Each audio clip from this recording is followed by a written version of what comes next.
Hello everyone, and welcome back to Cornered. I'm Kellen, and this is the second episode of the Cornered podcast. Here I have with me my good acquaintance Afton. I'm his brother, but he has disowned me. For good reasons. Yeah, it involved Malaysia. Anyways, I have Afton here to talk about his crow obsession. Okay, it's not exactly an obsession. I just wanted to defend the crows, you know? So he's in his first year in college. Yeah. And then about... Second semester. Yeah, about halfway through, he... No, not halfway through. No. Feels it. No, it was legitimately like 4 weeks in or something, I think. It was at the start of April. No, it is Into April. college? No, into the second semester. I thought that you said I went into college, and immediately the crows called to me. No. It was like start of February, I think I started. I was like, I've heard of like people befriending crows, and like that just sounds like a fun thing to pass the time and to see if I can do. So I was like, okay, I'm gonna go and buy these unsalted peanuts. Did my research, made sure it's not gonna harm them or anything, make sure I do it in a good way. And so yeah, I went and bought some shelled unsalted peanuts. And then the first attempt, I started carrying around like a small coffee cup from the cafeteria that I would just fill with the peanuts. And I came up with like a click and whistle to like get them accustomed to this being me when I feed them as well. So then they'll go to the call and then to make sure that they don't associate me with food, but the call with food. And then I would do the call only like once a day at a certain place at a certain time. But why not associate you with food? Because then they might start being like, oh, if this guy gives us food every time we see him, we're gonna pester him. Yeah. It's gone bad. But you want that. No. What goes wrong? What would go wrong? Tell me. I have heard people where they would literally like, if you don't give them food, they would attack you. Because they were people who were just feeding them like constantly. Like anytime they would see them and follow them. Continue. But so yeah, we decided to walk that same day actually to walk to Waffle House, which is like right off campus. Then, off on the side of the path, I hear crows. I think I saw the crows on the ground maybe even. So then I go over, they fly away. Then I'm like, oh, that's a bit sad because I didn't even get that close, but they were just a bit sad. So I went a bit further, then did my click whistle through it. Then like left, went back with friends, went to Waffle House, then checked it on the way back. Didn't eat it. And to be honest, it repeated that cycle. I mean, no, there were a few times when I would find them because they don't really have that much of a schedule. They have like a place schedule, but not like time schedule. They're not gonna be here at this time at this point in the day. It's just that they'll go from here to here to here generally, depending on if they see food at a different place, and they'll go and eat the food there. But they generally go along a sort of trail, pretty much. Which I thought I would find, but it was complicated, yada yada.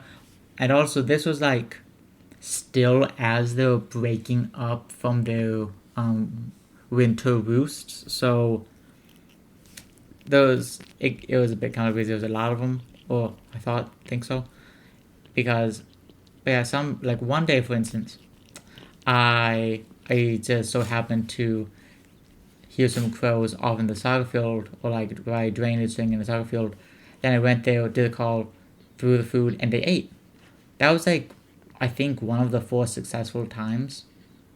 Because all the other times, they would either fly away, or I would throw it, leave, and they would not go near it. So how many months was it between starting and then getting the first success? Or like a weeks? Few weeks, I think. Like I don't fully remember. But I think it did. How many hours of your life so far has been dedicated to the crows? A good bit, because it's also good. I just had fun looking around. How many hours? I don't know. It was a good Estimate. No. Estimate. No. No. But no, I just had a fun time doing it, because it was just when I was like, let's say I just wanted to walk, but then might as well try and find them. So I would just take a walk, trying to find them, and enjoy nature while going in the direction. Which yeah. So I would like do that.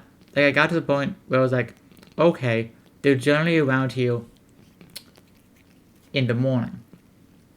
They're more active. I looked up more active because I did research. They're more active in the morning. Well, no. Before that, before I even did that, here was the funny thing, which it has. I most likely saw to do with the fact that as spring approaches, the roost break up and up and up until it's just like a single family unit in the area. So what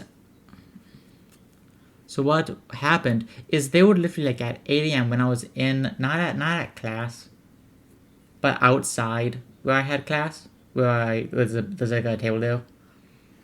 I would hear a crow outside, and then pretty constantly somewhere, because we like go to a classroom after lunch, which is open, so you can just study and do schoolwork in there. But I would pretty constantly, I'm pretty sure almost every day, I just didn't really. I really don't think I pieced it together that even though I was trying to feed them, that I should go out at that time and try, because they were there fairly consistently. I just didn't fully piece that together in my mind at that point. But I would hear them like consistently, like a crow out there sometime between like 2 and 4, which I did go and feed a few times. It worked like once or twice, but I didn't really do it out there that many times. But then they started going out. They stopped going out there. I would then just go around in the mornings, having fun walking around trying to find them. Be hard to find them. When I found them, I could successfully go and try to throw food and feed them, or I might just find one and try and do that.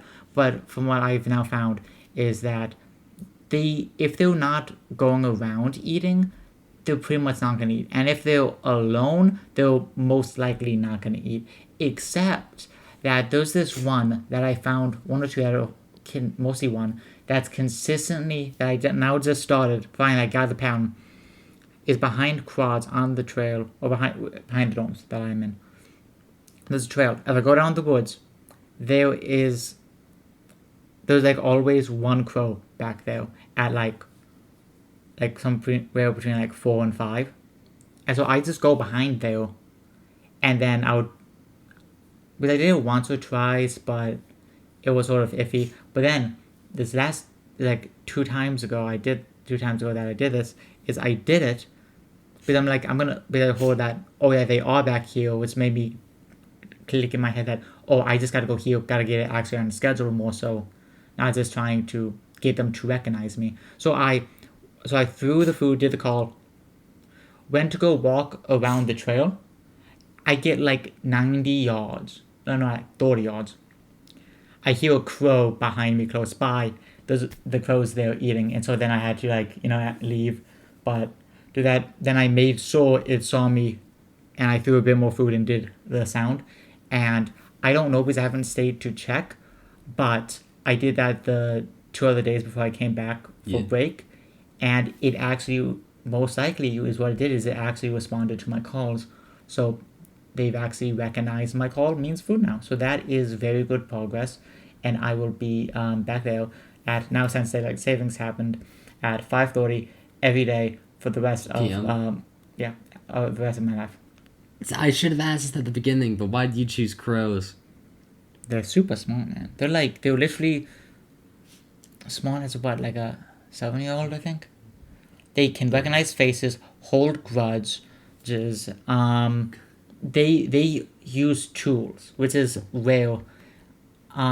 They will even get like a wire and even hook it themselves. They have they know what to do, what they can do. They know manipulation, and a few species have even been known to stash their favorite sticks, their favorite tools in a special space, which is fascinating. So what's the goal?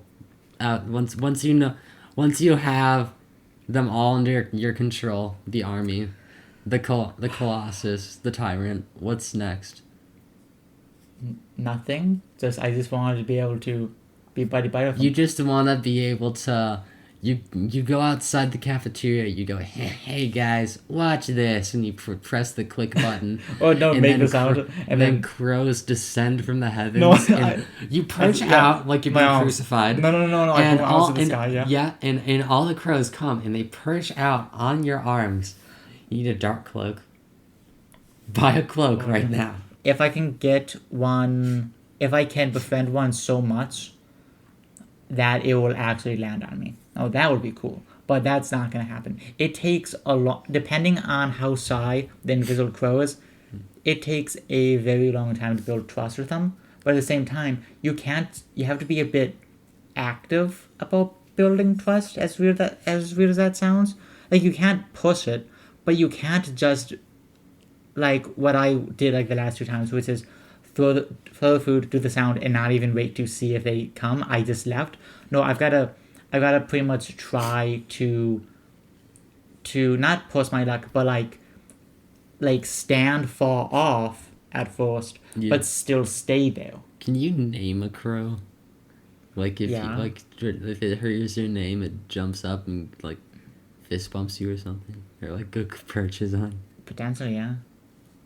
Aim for that goal. That would be funny. Anyways, yeah. That's basically all for this episode. So thank you for listening to the second episode of the Corner Podcast. Do you have any closing remarks? I'm putting you on the spot. It's not an obsession. It is a very, very decent hobby. Yeah, interest. Bye.